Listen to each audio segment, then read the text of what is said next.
മാസപ്പടി കേസിൽ എസ്എഫ്ഐഒ പ്രോസിക്യൂഷൻ നടപടികളിലേക്ക്. കേസിൽ എസ്എഫ്ഐഒയുടെ അന്തിമ റിപ്പോർട്ട് തയ്യാറായി. റിപ്പോർട്ട് കേന്ദ്ര കോർപ്പറേറ്റ് കാര്യ മന്ത്രാലയത്തിന് ഉടൻ സമർപ്പിക്കും. അന്തിമ റിപ്പോർട്ടും തുടർ നടപടികളും മുഖ്യമന്ത്രിക്കും മകൾ വീണയ്ക്കും ഏറെ നിർണായകവുമാണ്. CMRL എക്സാലോജിക് ദുരൂഹ ഇടപാടുകളിലും കോർപ്പറേറ്റ് ക്രമക്കേടുകളിലുമായിരുന്നു അന്വേഷണം. 2 ആഴ്ചയ്ക്കുള്ളിൽ അന്തിമ റിപ്പോർട്ട് സമർപ്പിക്കാനാകുമെന്ന് കഴിഞ്ഞയാഴ്ച SFIO ഡൽഹി ഹൈക്കോടതിയെ അറിയിച്ചിരുന്നു.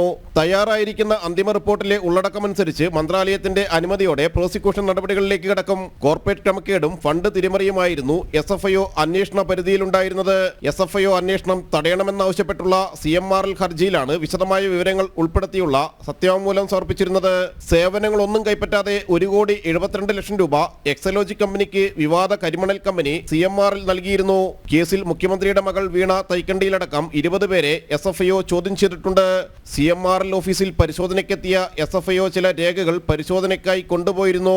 മാസപ്പടി കേസിൽ SFIO അന്വേഷണത്തിന് പുറമെ ROC ആദായ നികുതി വകുപ്പ് അന്വേഷണങ്ങളും നടന്നിരുന്നു. ജനം, കൊച്ചി.